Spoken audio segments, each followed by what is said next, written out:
Welcome back. I'm Adam Epstein. You're listening to AWOD Radio here on the new Sports Radio 910 The Fan, now at 105.1 FM.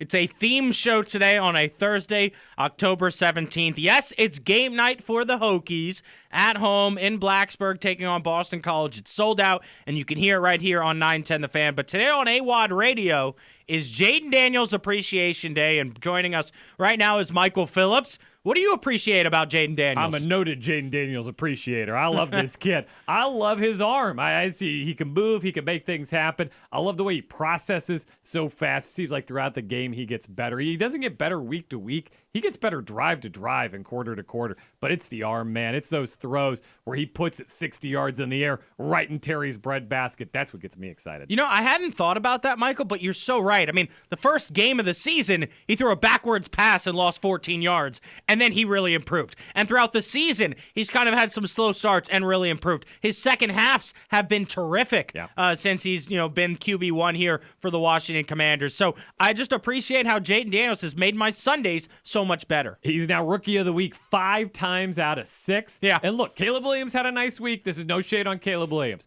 But what Jayden did against that Baltimore Ravens defense, some great throws to Zach Ertz, to Terry McLaurin, spreading the ball around. There was a lot to like. Yeah, that's what it came down to, right? Caleb did that against the Jags, whose coaches are going to get fired in London when nobody was watching, where Jayden Daniels Baltimore was the game of the week everybody had their eyes on, and it delivered, right? I mean, both teams were scoring the ball. Both teams were moving. Jayden put up 23, could have been 26 if you make that field goal, right? I mean, how great was that execution on that final drive before the half? That got me so excited, right? So one, Dan Quinn's aggressive with the timeouts to create that drive in the first place. There are a lot of coaches, hey, I got a rookie quarterback. We're in Baltimore. This is a tough game. We're going to let Baltimore run out the clock. We'll go to halftime. We get the ball. We're happy with that. He said, I could create a possession here. And he created a minute for Jayden Daniels to do his thing.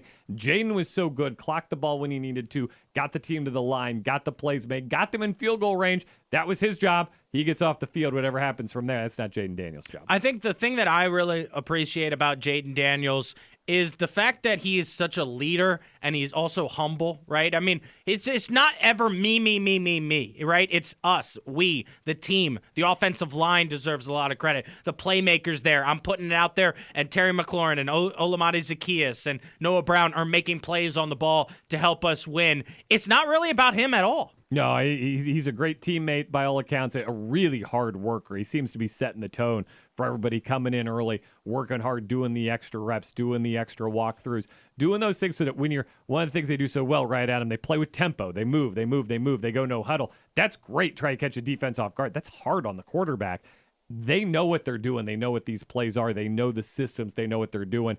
That's because they have a quarterback who's putting in the work all week. You can't do it without the work. No, that's a great point. Jayden Daniels, we appreciate your work ethic, showing up early, staying late, and he's created a culture in the locker room there where, hey, if the rookie's going to get here early, why don't Bobby Wagner and Frankie Louvu get here early? And why doesn't Terry McLaurin stay late and work with him? And, we heard Dan Quinn talk about how many different leaders have stepped up in the locker room. He mentioned Andrew Wiley, right? A few guys on the offensive line, Tyler Biadasz, Frankie Louvu. He thinks Quan Martin has been a leader. A lot of the leadership that you're seeing on display has to do with the fact that they look and they say, hey, we can win with this quarterback, so let's try to do it right now. You're never out of it with this guy, right? That's what I love about the Ravens game, too. There were a few gotta-have-it drives, and he got them, right? He got those scores that reeled it from 14-7, reeled that deficit in, kept it from getting out of hand. Really impressive. Yeah, I mean, I don't want to get too in love with Jayden Daniels too early, but I truly feel like with him as my quarterback, he gives us a shot to win every single week. And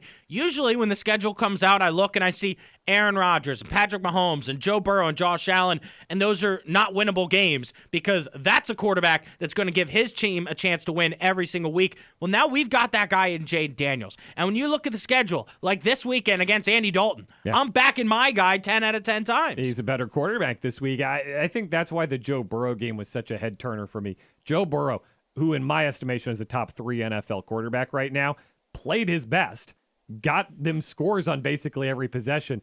and Jayden still rose to the challenge, answered the bell, kept doing it. That was really impressive. That was a head turner for me. You have a couple different challenges in the coming weeks. The Bears game in a couple weeks, going against Caleb Williams. That's going to be its own storyline. That'll be fun. And then the Steelers, I'm really excited for that one. What's the league's best defense going to throw at this kid, and how are they going to react to it? Speaking of Jayden Daniels Appreciation Day, one thing I appreciate is that he has been able to take a sack and bounce back from that. I'm not sure if you saw the stat floating around yesterday. Washington is first place in the NFL in terms of yards per play there, and then also in terms of points per drive after taking a sack. And it's not even close, right? And that just shows you that Jayden can create the explosive plays himself. And so he might have some negative plays, and it's not always on him. It's on the offensive line. It's on the play calling. But he can bounce back from those mistakes better than anyone we've had in Washington in a long time. Yeah, traditionally the quarterback gets the offensive line something nice for Christmas. I think these O-linemen need to get Jayden something because they false start,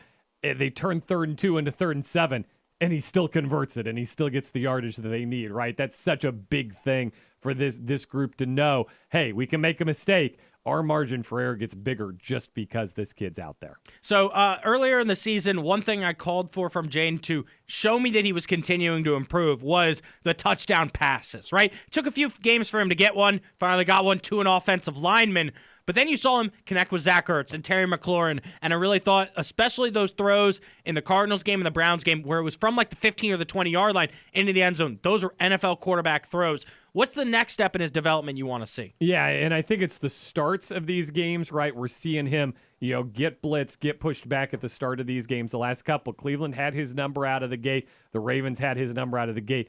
It's almost silly to critique because he has gotten better, and that second half against the Ravens was really darn good. You'd love to see a quick start where he's able to adapt even a little bit quicker and take what the defense gives him. Maybe throw some things at them that get them thinking early in the game. You're right, because, every team scripts the first 15 plays. That's not been his most successful 15 plays every single week, but it is something he can improve on. Absolutely. Look, what I love is we're 6 games into his career. Isn't that incredible? Talking about the poise, the maturity in Game 7 here, going into Game 7 of a career. That's what gets me excited is whatever growth has happened is peanuts compared to the growth that could happen if he invests over the offseason with this roster. And what gets me double excited, it's Jayden Daniels Appreciation Week. I just keep being excited about things. You're going to bring in really good players this offseason because they want to play with him. Yeah. Because this is a place people want to be. How long's it been since we've said that? Yeah, absolutely. One negative, Jayden Daniels Appreciation. If Cliff Kingsbury appreciates his quarterback, he'll stop calling design runs on the goal line.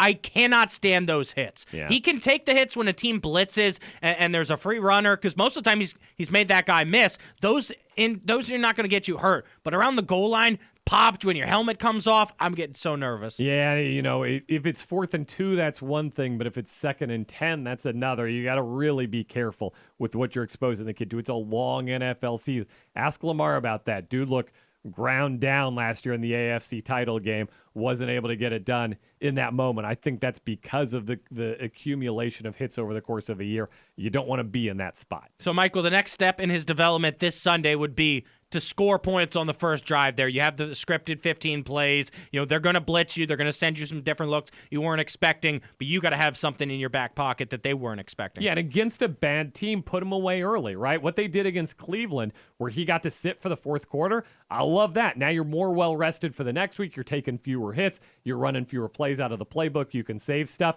They can do that against the Panthers, right? They can score enough points that they can keep him on the bench in the fourth quarter. That's ideal, right? But that only happens if you start strong. That's Michael Phillips. MP on the mic can be heard Monday through Friday from 10 to 12 noon. I'm AWOD on The Fan. Don't go anywhere. We'll be right back.